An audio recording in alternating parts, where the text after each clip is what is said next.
नवी मुंबई की बढ़ती आबादी के साथ वहां जोर शोर से कंस्ट्रक्शन का काम शुरू हो गया। इन्हीं में से एक बिल्डिंग के कंस्ट्रक्शन में काम करती थी नंदिनी, जो एक इंजीनियर थी। ये नंदिनी का फर्स्ट प्रोजेक्ट था एज एन इंजीनियर, इसलिए वो बहुत एक्साइटेड थी। अब तक का काम तो बहुत अच्छा चल रहा है। उम्मीद है अगले 6 महीने में बिल्डिंग का बेसिक कंस्ट्रक्शन फिनिश हो जाएगा और फिर मेरे करियर में अच्छी प्रोग्रेस होगी। इंजीनियर साहिबा, करियर के चक्कर में ये मत भूल जाना कि आपका एक हस्बैंड भी है जो आपका घर में वेट कर रहा है। याद है, अभी निकलने ही वाली थी और आपका कॉल आ गया। चलिए आप फोन कट करिए, मैं आती हूँ। नंदिनी हर दिन कई घंटों तक साइट पर बैठकर काम सुपरवाइज किया करती थी। 6 महीने बीत गए और अब बिल्डिंग के सामने लॉबी के कंस्ट्रक्शन के लिए फाउंडेशन का काम शुरू था। आराम से मनोज, संभाल कर। जी मैडम। नंदिनी को सारे वर्कर की बहुत फिक्र रहती थी। एक दिन नंदिनी हाफ डे में ही साइट से चली गई। नंदिनी को घर पहुंचकर बहुत सारी तैयारियां करनी थी क्योंकि आज उसकी शादी की पहली एनिवर्सरी थी। नंदिनी ने अपना घर डेकोरेट किया और फिर अपने हस्बैंड के लिए उसकी फेवरेट डिशेस बनाने लग गई। सब कुछ हो जाने के बाद नंदिनी ने एक बहुत अच्छी ड्रेस पहनी और अब वो रेडी थी। थोड़ी देर में विनोद घर आ गया। Surprise, happy anniversary. Wish you the same. मुझे लगा था तुम भूल गई थी। ऐसे कैसे हो सकता है मिस्टर हस्बैंड कि मैं अपनी एनिवर्सरी ही भूल जाऊं? मैं तो तुम्हारे गिफ्ट की तैयारी पिछले 1 हफ्ते से कर रही हूँ। ये देखो, तुम्हें फोटोग्राफी का शौक है, इसीलिए कैमरा। अरे वाह, I love you Nandini. Vinod अपना गिफ्ट देखने में मगन हो गया।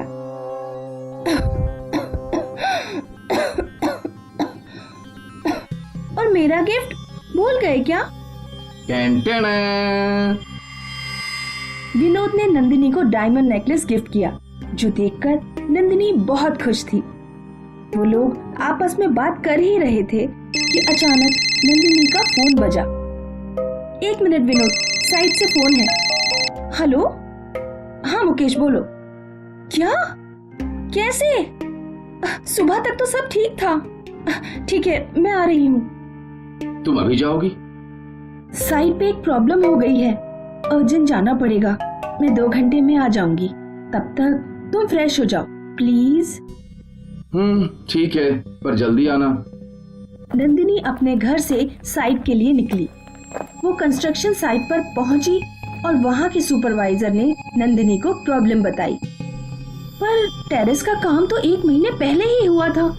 अचानक वहां की वॉल में क्रैक कैसे आ सकता है? यही नहीं समझ आ रहा मैडम, आप चलकर खुद देख लीजिए। ठीक है, चलो देखते हैं।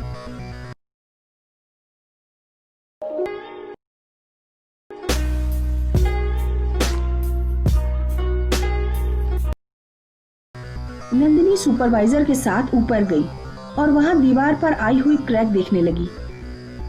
मैडम, अगर इस वॉल पे और लोड आया तो पूरी बिल्डिंग की वॉल में क्रैक आ जाएगा, पर ये क्रैक क्यों आया ये पता नहीं चल रहा है। नंदिनी सुपरवाइजर की ओर मुड़ी और अचानक उसका पैर फिसला और उसका बैलेंस बिगड़ गया।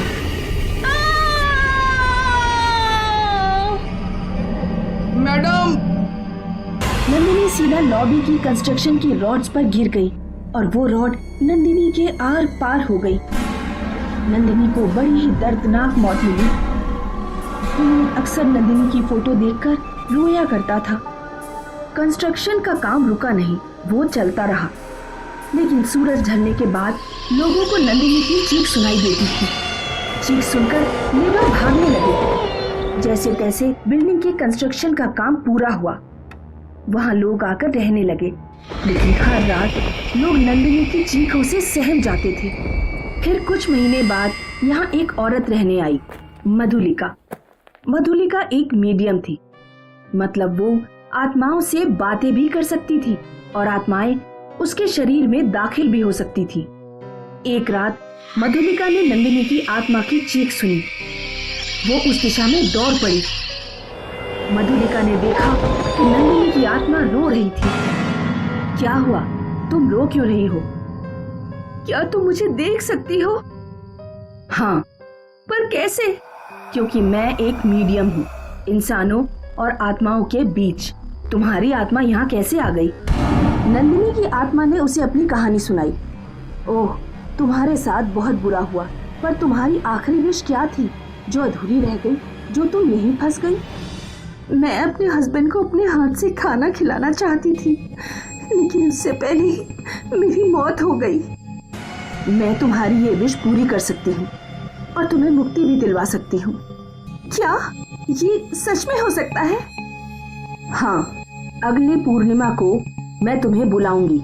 तुम्हें मेरी बॉडी में एंटर करना है, फिर अपनी विश पूरी करनी है और फिर तुम मुक्त हो जाओगी। लेकिन तब तक तुम किसी को नहीं डराओगी। प्रॉमिस? प्रॉमिस। अगले दिन मधुलिका विनोद से मिलने उसके घर गई। आप नंदिनी के हस्बैंड हैं ना? जी हाँ, पर शायद आप नहीं जानती कि नंदिनी को मरे हुए काफी वक्त हो गया है। मैं जानती हूँ, और ये भी कि अब तक नंदिनी को मुक्ति नहीं मिली। क्या मतलब आपका? मैं एक मीडियम हूँ, मतलब इंसानों और आत्माओं के बीच का दरवाजा। मैं आपको भी देख सकती हूँ और आत्माओं को भी। और कल ही मैं नंदिनी की आत्मा से मिली थी। आत्मा?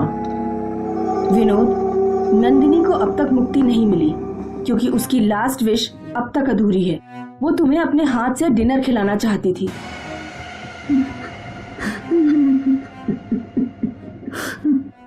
जब तक उसकी लास्ट विश पूरी नहीं होगी, उसकी आत्मा भटकती ही रहेगी। लेकिन अब ये कैसे पॉसिबल है? पॉसिबल है, शायद इसीलिए मुझे उस बिल्डिंग में लाया गया। मैं एक मीडियम हूँ, कोई भी आत्मा मेरे बुलाने से मेरी बॉडी में आ सकती है और अगली पूर्णिमा को नंदिनी की आत्मा मेरे शरीर में होगी। तब वो तुम्हें खाना खिलाएगी, शायद रोएगी भी, पर इससे उसे मुक्ति मिल जाएगी। इसीलिए आपको अगली पूर्णिमा की रात मेरे घर आना होगा। मैं जरूर आऊंगा। विनोद को सहानुभूति देकर मधुलिका वहां से चली गई। पूर्णिमा का दिन आया और मधुलिका ने सुबह से तैयारियां शुरू कर दी। उसने जमीन पर पेंटागन बनाया, अलग अलग पत्थर रखे और शाम से ही मेडिटेशन में बैठ गई। लगभग 7 बजे उसके घर की डोरबेल बजी और विनोद आ गया। अब जैसे ही मेरा मेडिटेशन खत्म होगा, मैं नंदिनी को बुलाऊंगी। फिर इस रूम की लाइट्स बंद हो जाएंगी और हवा तेज हो जाएगी और तब नंदिनी मेरी बॉडी में प्रवेश कर चुकी होगी। ये खाना मैंने बनाकर रखा है। नंदिनी आपको ये खिलाएगी और देन बेहोश हो जाएगी। बस उसे मुक्ति मिल जाएगी। उसे कोई तकलीफ तो नहीं होगी ना? नहीं। ठीक है।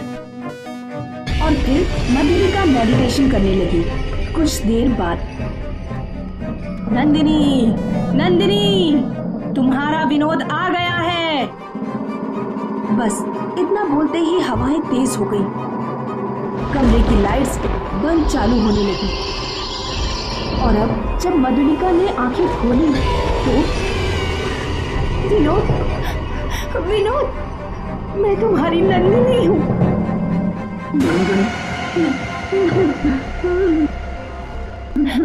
रो मत विनोद, वरना मैं भी अपने आप को संभाल नहीं पाऊंगी।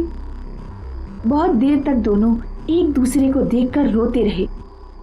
नंदिनी, तुम्हारी आखिरी विश। और विनोद ने नंदिनी के सामने प्लेट रख दी। नंदिनी ने रोते हुए एक रोटी का पीस तोड़ा और सब्जी में डुबोकर विनोद को खिला दिया। विनोद रोता हुआ खाना खा रहा था। नंदिनी उसे खिलाती गई और वो खाता गया। अब मेरे जाने का समय हो गया है। नंदिनी, नंदिनी, नंदिनी। और फिर नंदिनी बेहोश हो गई। विनोद कुछ देर तक रोता रहा और फिर उसने मधुलिका के चेहरे पर पानी मारा। आप ठीक हैं? जी हाँ, अब नंदिनी को मुक्ति मिल गई। अब उसकी चीख कभी किसी को सुनाई नहीं देगी। विनोद ने अपने आंसू पोंछे। Thank you. दिल्ली की एक आम सोसाइटी में रहता था व्यास परिवार, जिसमें थी मम्मी अनीता और उनकी बेटी प्रिया। अरे प्रिया, तुम अपना टिफिन भूल गई। मम्मी रहने दो, अब मुझे लेट हो रहा है। मेरे फ्रेंड्स मेरा वेट कर रहे हैं, मैं कैंटीन में कुछ खा लूंगी। ओहो, ये आजकल के बच्चे भी ना। तभी उनकी पड़ोसी बाहर आई। बिल्कुल सही मिसेस व्यास, मेरा बेटा भी बिल्कुल ऐसा ही है। देखिए ना, सुबह से उसके लिए टिफिन तैयार कर रही थी और वो टिफिन छोड़कर चली गई। मैं समझती हूँ आप पर क्या बीत रही है। आजकल के बच्चे होते ही ऐसे हैं। अनीता और सुशीला रोज अपने अपने घरों से बातें किया करती थी। साल बीत गए पर इनका रूटीन नहीं बदला। इनके घर इतने नजदीक थे कि इन्हें गप्पे मारने के लिए घर से बाहर भी नहीं निकलना पड़ता था। लेकिन एक रात इस सोसाइटी में एक चोर आया। उसने देखा कि सब घरों की कोई न कोई लाइट चालू है। लगता है ये सब लोग अभी तक जगे हुए हैं, मुझे बाद में आना चाहिए। लेकिन तभी उसकी नजर अनीता के घर पर पड़ी। ये घर में शायद कोई नहीं है, इससे अच्छा मौका नहीं मिलेगा। चोर पाइप के सहारे ऊपर चढ़ने लगा। ऊपर चढ़कर उसने एक तार की मदद से खिड़की की कुंडी खोल दी। लेकिन जैसे ही वो अंदर गया तो उसकी आंखें फटी की फटी रह गईं। उसके सामने अनीता और प्रिया की लाश थी। चोर पसीना पसीना हो गया।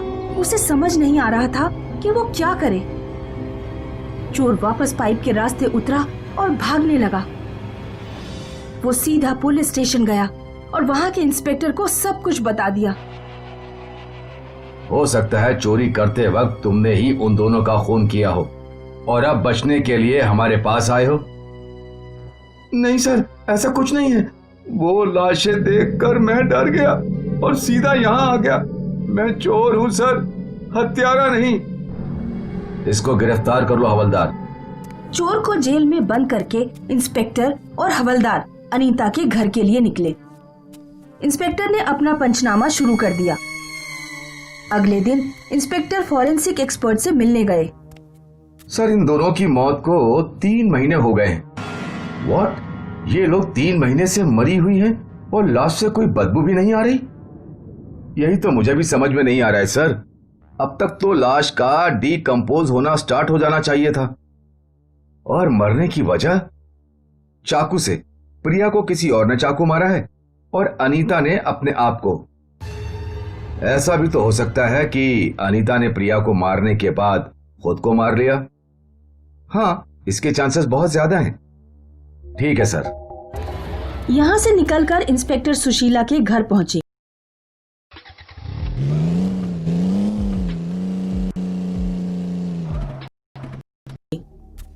सर, उन दोनों को किसने मारा? यही तो पता करना है। खैर ये बताइए, 3 महीने से आपका बगल वाला घर बंद है तो आप लोगों को शक नहीं हुआ? नहीं सर, कल तक तो सब ठीक था। सब ठीक था? अभी कल ही तो मेरी बात मिसेस व्यास से हुई थी। व्हाट? ये कैसे पॉसिबल है? उन दोनों को मरे हुए 3 महीने हो गए। क्या? नहीं सर, आप चाहो तो किसी से पूछ लीजिए। वो दोनों कल तक जिंदा थी। कल मैंने प्रिया को भी देखा था। ये सुनकर इंस्पेक्टर के होश उड़ गए। उसे समझ नहीं आ रहा था कि ये कैसे हो सकता है। इंस्पेक्टर ने और लोगों से पूछा तो सबका यही कहना था कि वो माँ बेटी कल तक जिंदा थी। कुछ दिन बाद इंस्पेक्टर पुलिस स्टेशन में थे, तभी सुशीला वहां आई। सर, कुछ तो गड़बड़ है। क्यों? क्या हुआ? आज भी उस घर की लाइट्स ऑन रहती हैं। रोज अगरबत्ती की खुशबू आती है। ऐसा लगता है कि कोई वहां है, पर पता नहीं कौन। लेकिन हमने तो वो घर सील किया था। सर, आप खुद ही इन्वेस्टिगेट कर लीजिए। ठीक है, आज रात मैं खुद वहां आऊंगा। सुशीला वहां से चली गई और इंस्पेक्टर असमंजस में फंस गया। उस रात इंस्पेक्टर और हवलदार अपनी जीप घर से कुछ दूरी पर लगाकर बैठे थे। सर, अब तक तो सब ठीक ही लग रहा है और वैसे भी हमने घर सील किया है। कोई कैसे घर में जा सकता है? ये केस बहुत अजीब है। मर के 3 महीने हो गए और लोगों का कहना है कि वो लोग जिंदा थे। कुछ तो गड़बड़ है संजय, हमें पता लगाना ही पड़ेगा। ठीक है सर, आप चाहो तो सो जाओ, मेरी नजर है उस घर पर।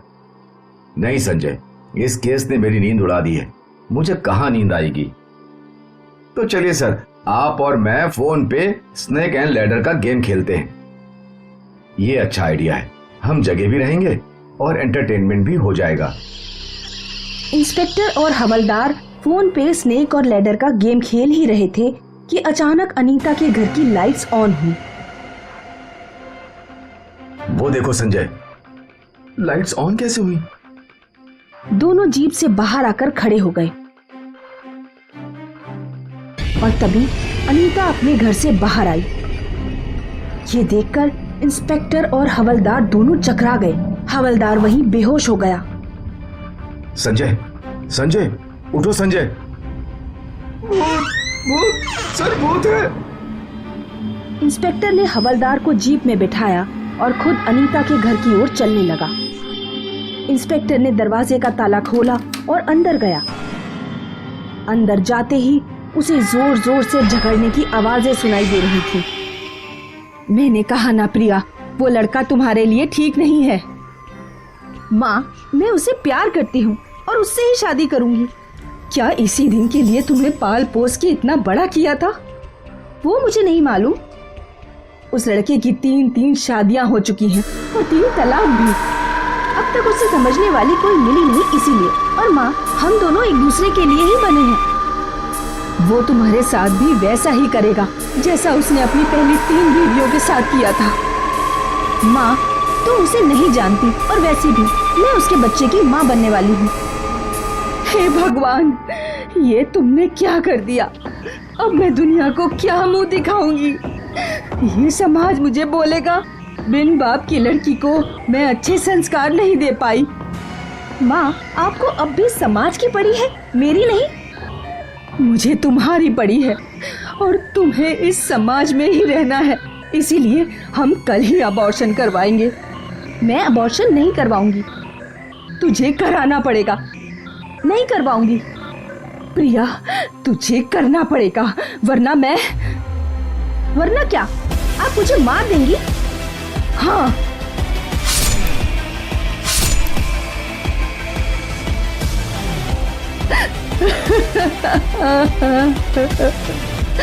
मेरी प्यारी बच्ची।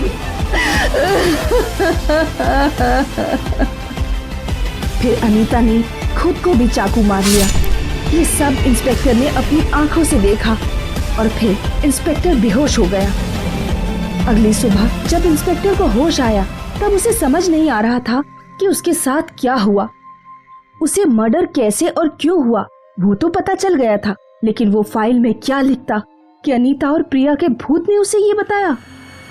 अब भी इस घर में अक्सर अनीता और प्रिया झगड़ती हैं।